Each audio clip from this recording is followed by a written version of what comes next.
আপনার কমান্ড দেখানো হয়েছিল কোন পর্যন্ত? প্রিন্ট পর্যন্ত না? এর মধ্যে আর কোনো সমস্যা আছে?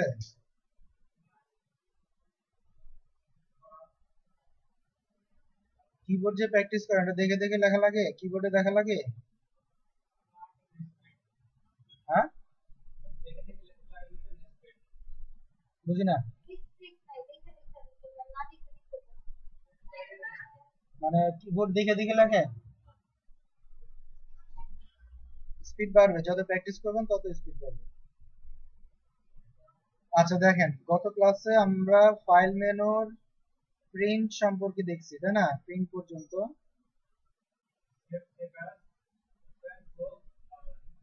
আর প্রিন্ট, হ্যাঁ, এই কাজগুলি আমরা দেখছি। সেভ এজ এর মধ্যে আমাদের আরেকটা বিষয় আছে, সেটা হলো ফাইল প্রোটেক্ট করে রাখা। যদি কোনো ফাইল আপনি পাসওয়ার্ড দিয়ে প্রোটেক্ট করে রাখতে চান, তাহলেও সেভ এজ এর মধ্যে যে কাজ করতে হবে। আমরা সেভ এজে গেলে বর্তমান ফাইলের নাম তো আমাদের এটাই আছে। সেভ এজ সম্পর্কে তো এর আগে আলোচনা করা হয়েছে, এখানে তো আর কোনো সমস্যা নেই। আচ্ছা, আজকে আমরা দেখব কিভাবে ফাইল প্রোটেক্ট করতে হয় একটা পাসওয়ার্ডের মাধ্যমে, যেটা আপনি নিজে ছাড়া অন্য কেউ খুলতে পারবে না। সেভ এজে যাওয়ার পর এখানে দেখেন টুলস লেখা আছে, তারপর জেনারেল অপশন, পাসওয়ার্ড টু ওপেনের ঘরে আমাদের পাসওয়ার্ডটা দিতে হবে। তবে মনে রাখতে হবে, পাসওয়ার্ড দেওয়ার আগে আমরা যে পাসওয়ার্ডটা ব্যবহার করব সেটা অবশ্যই কোনো এক জায়গায় আমাদের নোট করে রাখতে হবে। যদি নোট করে না রাখি তাহলে পাসওয়ার্ডটা আমরা ভুলে যাব। ঠিক আছে? তো এখানে উদাহরণস্বরূপ আমরা ক্যাপিটাল স্মল এম দিলাম, তারপর ওকে। রেইনটার পাসওয়ার্ড টু ওপেন, এখানে সেম পাসওয়ার্ডটা আবার দিতে হবে, স্মল এম, তারপর ওকে দিলাম। এখন আবার সেভ দিব, কারণ পাসওয়ার্ড সহ এটা সেভ হবে। আর এর আগে পাসওয়ার্ড ছাড়া সেভ ছিল, তাই না? হ্যাঁ, এই যে আমরা সেভ দিয়ে দিলাম। এখানে আপনি কোনো পরিবর্তন পাবেন না। পরিবর্তন পাবেন কখন? যখন আপনি ফাইলটাকে ক্লোজ করবেন, আবার যখন ওপেন করবেন, তখন আপনি দেখবেন যে এখানে পাসওয়ার্ড চাইছে। এখানে পাসওয়ার্ডটা লিখে যদি আমরা ওকে দিয়ে দেই, তাহলে আমাদের ফাইলটা চলে আসবে। বুঝা গেছে? যদি পাসওয়ার্ড রাখতে না চান, সেই ক্ষেত্রেও আমাদের সেভ এজ এর কমান্ড, সেম কমান্ড, যেভাবে প্রোটেক্ট করছে সেভাবে আনপ্রোটেক্ট করতে হবে। টুলসে যে জেনারেল অপশন, শুধু এই পাসওয়ার্ডটাকে রিমুভ করে দেন, অর্থাৎ মুছে দিবেন, তারপর ওকে দিয়ে সেভ, অর্থাৎ আগের অবস্থায় সেভ হবে। এটাকে প্রমাণ করার জন্য ক্লোজ করে ওপেন করেন, তাহলেই দেখেন ফাইলটা আমাদের আগের মতো ওপেন হবে। বুঝা গেছে? এখন পাসওয়ার্ড চাইছে? চায় না। তাহলে ফাইল মেনুর মধ্যে আমাদের যে বিষয়গুলো প্রয়োজন হয় সেগুলো আমরা এখান থেকে দেখে নিলাম। এখন আমরা দেখব হোম মেনুর মধ্যে কি আছে। হোম মেনুর মধ্যে আমাদের অনেক কাজ আছে। এই হোম মেনুর প্রথম কাজ যেটা, সেটা হলো আমরা লেখার পরে এই লেখার অবস্থাটা যদি পরিবর্তন করতে চাই। যেমন এখানে দেখেন, এই লেখাটা একরকম, ঠিক তার পাশের লেখাটা আরেক রকম, কিন্তু অক্ষর কিন্তু একই। অক্ষর একই না? অক্ষর একই, কিন্তু সেটা দেখতে কি ভিন্ন রকম। সেটা দেখতে কি ভিন্ন রকম। মোটা ছোটর কথা না, মোটা চিকনের কথা না। এখানে দেখেন, এইখানকার টি আর এইখানকার টিটা কি একরকম? হ্যাঁ, মোটা চিকনের বিষয় পড়ে, টিটা ভিন্ন রকম না? এইখানকার ই এবং এইখানকার ই কি একরকম? আলাদা। এটা হলো ফন্টের কাজ। অর্থাৎ আমরা যখন লিখি সেটা একটা নির্দিষ্ট ফন্ট। আমরা যখন লিখি অক্ষরগুলির রূপটাকে ফন্ট বলা হয়। অক্ষরটা কোন অবস্থায় আসতেছে এটা কি বলা হয়? কি ফন্ট। তুমি কি করো?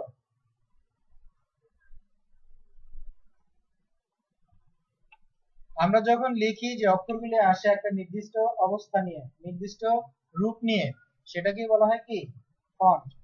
যেমন এখানে আমাদের এই যে এই লেখাটার ফন্ট আছে এরিয়াল। কি আছে? এরিয়াল আছে। আর তার পাশে যেই লেখাটা, এখানে আমরা কার্সর রাখলাম, এখানে লেখা আছে টাইমস নিউ রোমান,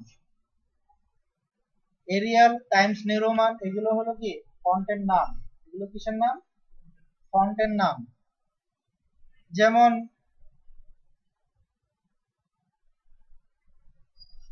পুরুষ মানুষ সবাই পুরুষ মানুষ, মেয়ে মানুষ সবাই পুরুষ মেয়ে মানুষ।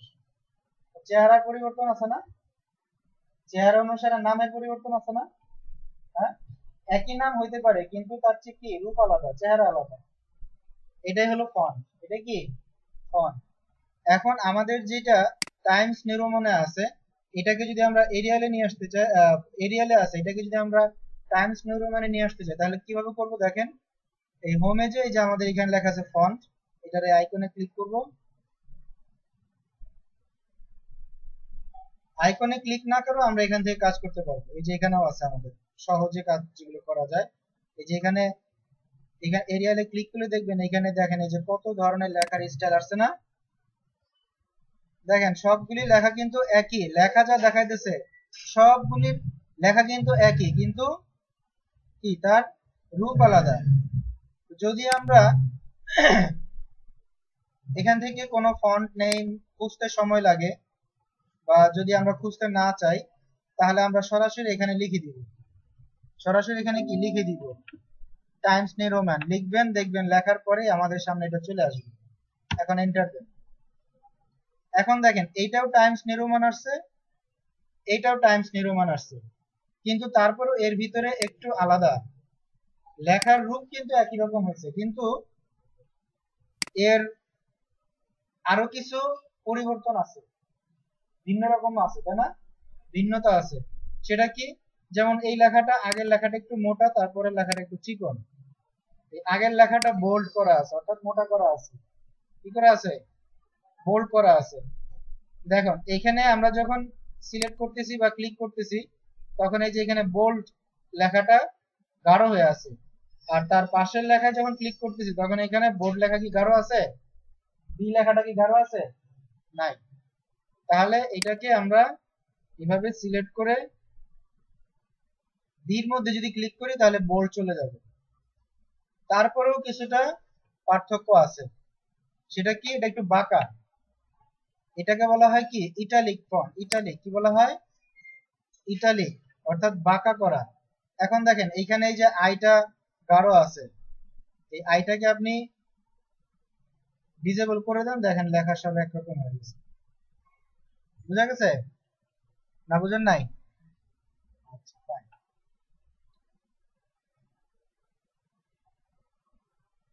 আমাদের একদম উপরে যে লেখাটা, এই লেখার সাইজ এবং নিচের লেখাগুলির সাইজ হলো ভিন্ন রকম, তাই না? উপরের লেখার সাইজ হলো কত?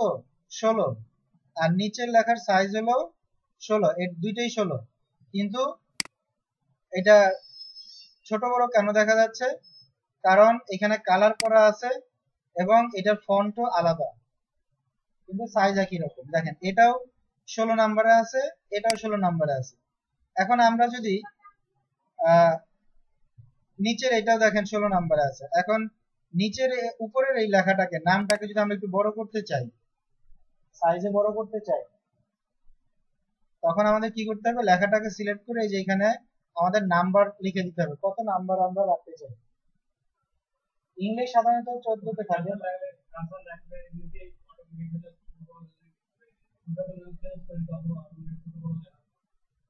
বুঝি নাই।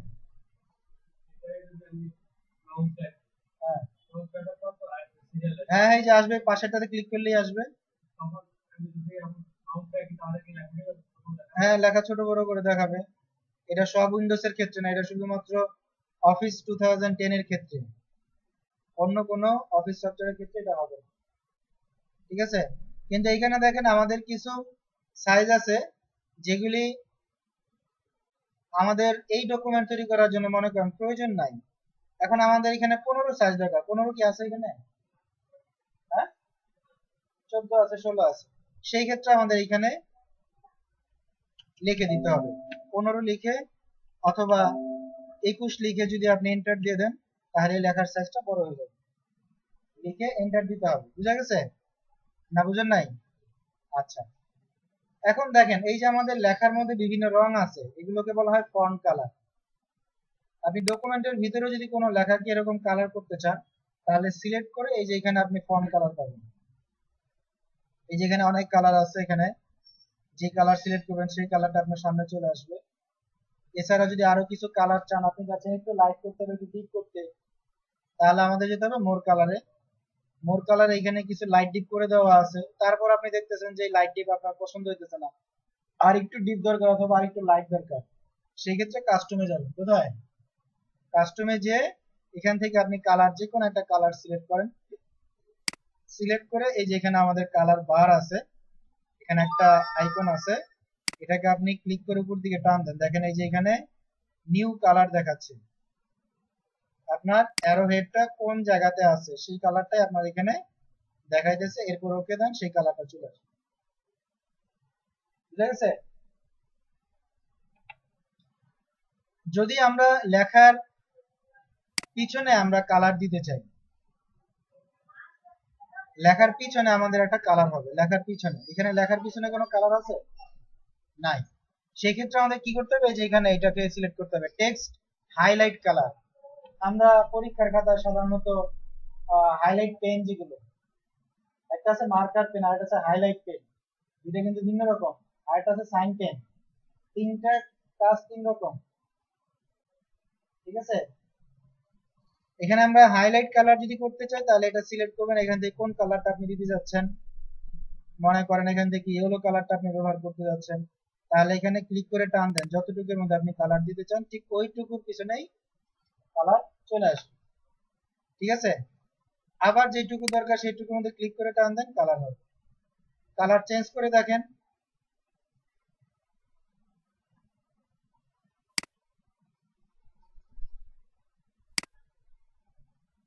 বুঝা গেছে? বুঝতে পারছেন?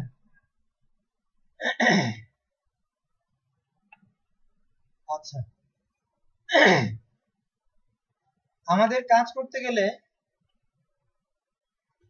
মাঝে মাঝে কিছু কাজ ভুলবশত ভুল হয়, অর্থাৎ সোজা কথা হলো ভুল হয়। বা একটা কাজ করতেছি, হঠাৎ করে আগের লেখাটা মুছে গেছে, বা একটা কমান্ড দিছি, সেই কমান্ডটাকে আমরা বাতিল করে দিতে চাই, সেটাকে আমরা ফেরত নিয়ে আসতে যাচ্ছি। এই কাজটা করতে গেলে আমাদের আনডুর কমান্ড ব্যবহার করতে হবে। কিসের কমান্ড? আনডু, অর্থাৎ না করা। যেমন আমরা এখানে কালার করছি, কালার করছি না? হ্যাঁ, কালার করছি। এই যে এখানে দেখেন হোমের উপরে লেখা আছে কি, যেটা হলো আনডু। এটা কি? Undo highlight. অর্থাৎ লাস্ট যেই কাজটা হবে আনডুর সাথে সেই লেখাটা থাকবে, আনডুর সাথে সেই লেখাটা থাকবে। এখানে ক্লিক করেন, দেখেন ওই কালার চলে গেছে। আবার ক্লিক করেন, তারপরটা চলে গেছে। চলে গেছে না? হ্যাঁ। আবার মনে করেন আপনি একটা কাজ করছেন, একটা কাজ আপনি করছেন, সেটাকে আপনি আবার করতে যাচ্ছেন, অর্থাৎ একবার করছেন, সেটাকে আপনি আবার করবেন অন্য কোনো জায়গায়। যেমন এই যে এখানে যে লেখাটা আছে, এই লেখাটা আমাদের এখানেও থাকবে। আচ্ছা, এটা দেখানোর আগে আমি ওই রিডুর কমান্ডটা দেখাই। রিডুর কমান্ডের কাজটা হলো, আমরা যেই কাজটাকে আনডু করছি বা যেই কাজটা করছি সেটাকে রিডু মানে পুনরায় করা, আবার করতে যাচ্ছি। তাহলে যে পাশে আছে আমাদের রিডু, রিডু হাইলাইট, অর্থাৎ আবার সেই কালারগুলি আমরা নিয়ে আসবো। ঠিক আছে? এই যে আনডু এবং রিডু, এই কাজটা একটা নির্দিষ্ট সময় পর্যন্ত অ্যাক্টিভ থাকে।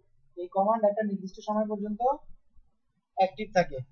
এখন আপনি এখানে কালার করছেন, কালার করার পরে বা একটা কমান্ড দিচ্ছেন, সেই কমান্ড দেওয়ার পরে আপনি বেশ কিছু কাজ করে ফেলছেন, এরপরে আর অনেক লেখালেখি করছেন, অনেক কমান্ড দিচ্ছেন। এখন আপনি চাইলেই কিন্তু এই কালারটাকে বাদ দিতে পারবেন না। আপনি যদি আনডু করেন, আনডুর কাজই হলো লাস্ট যেই কাজটা হয়েছে সেটাকে সে বাদ দিবে, আর রিডুর কাজ হলো লাস্ট যেই কাজটা করা হয়েছে সেটা সে আবার করবে। বুঝা গেছে? আচ্ছা, এখন দেখেন কোন লেখাকে যদি বা কোন একটা চিত্রকে যদি, ছবিকে যদি বা ইমেজকে যদি আপনি জায়গা পরিবর্তন করতে চান, যেমন এই যে এই লেখাটা আমরা এখানে রাখতে যাচ্ছি না, এখান থেকে সরাই নিব, তাহলে কি করতে হবে, আমাদের কাট করতে হবে। কি করতে হবে, সিলেক্ট করে, সিলেক্ট কিভাবে করতে হয় জানেন তো? হ্যাঁ, সিলেক্ট করে এই যে কাটে ক্লিক করবেন, দেখবেন লেখাটা এখান থেকে চলে যাবে।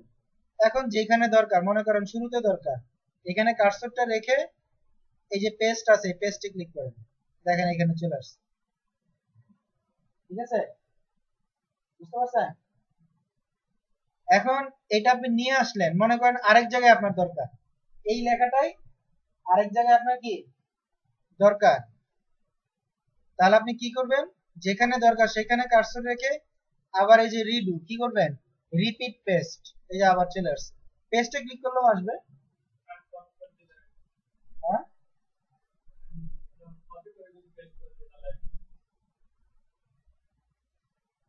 আমি আপনাকে কি বলতে চাচ্ছি সেটা কি আপনি বুঝতেছেন? হ্যাঁ, তাহলে কাট করবেন কেন, বা কপি বা করবেন কেন? আপনার তো কাটের কমান্ডও দেওয়া আছে, কপির কমান্ডও তো আপনার দেওয়া নাই। যদি আগে দেওয়া থাকে, আপনার বারবার তো কাট কপির কমান্ড দেওয়ার প্রয়োজন নাই। ওই লেখাটাকে যদি আপনি আবার দিতে চান, তাহলে তো আপনার কাট কপি করার দরকার নাই।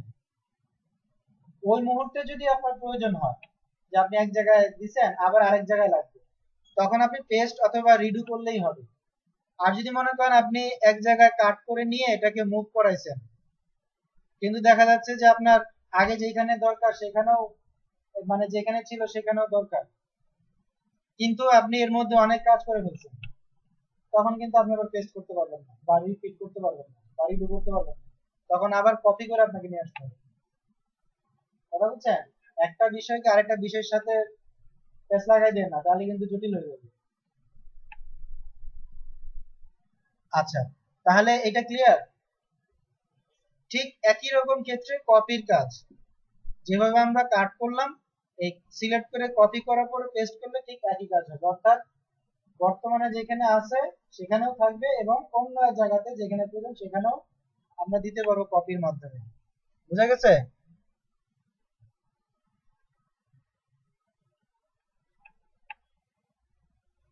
আচ্ছা, আজকে এই পর্যন্তই থাকুক, এগুলোই প্র্যাকটিস করেন। আজকে আমরা কি কি দেখলাম, ফন্ট নেম পাল্টানো, ফন্ট সাইজ, বোল্ড, ইটালিক। আরেকটা বিষয় আছে, যদি আমাদের লেখার নিচে যদি আন্ডারলাইন প্রয়োজন হয়, দেখেন এটা মাঝখানে বাদ পড়ে গেছে, দেখেন এই যে লেখাটার নিচে একটা দাগ আছে না? হ্যাঁ, এটাকে বলা হয় আন্ডারলাইন। এটা আন্ডারলাইন দেওয়া আছে, সিলেক্ট করেন, এই যে এখানে আন্ডারলাইনটা আপনি উঠায় দেন, দেখেন এখানে আন্ডারলাইন এখন নাই। আবার দেখেন এখানে এই যে ডাবল আন্ডারলাইন আছে। ঠিক আছে, আন্ডারলাইনটা সাধারণত কিভাবে আসে, লেখার কালার অনুসারে। কিভাবে আসে, লেখার কালার অনুসারে। আপনার এখানে কিন্তু এখন আন্ডারলাইন নাই, আন্ডারলাইন আছে, কিন্তু আপনি যখন এটাকে সিলেক্ট করবেন, সিলেক্ট করে যখন আন্ডারলাইন দিতে চাইবেন, তখন আপনার ফন্ট কালার যা যেখানে যেরকম আছে ঠিক সেখানে সেরকম আন্ডারলাইনে চলে আসবে। দেখেন আপনি কিন্তু কালার সিলেক্ট করেন না, দেখছেন এই যে এখানে একটু একটু জায়গার মধ্যে যেই কালার আছে ঠিক ওই কালারই চলে আসছে। ক্লিয়ার? আচ্ছা, তাহলে আমরা font name, size, bold, italic, underline দেখলাম, তারপরে হাইলাইট কালার এবং ফন্ট কালার এবং আন্ডু রিডু দেখলাম, কাট কপির সাথে পেস্ট দেখলাম। ঠিক আছে, এই কটা বিষয় আজকে আমরা আলোচনা করছি, এগুলোই প্র্যাকটিস করেন ভালো মতো।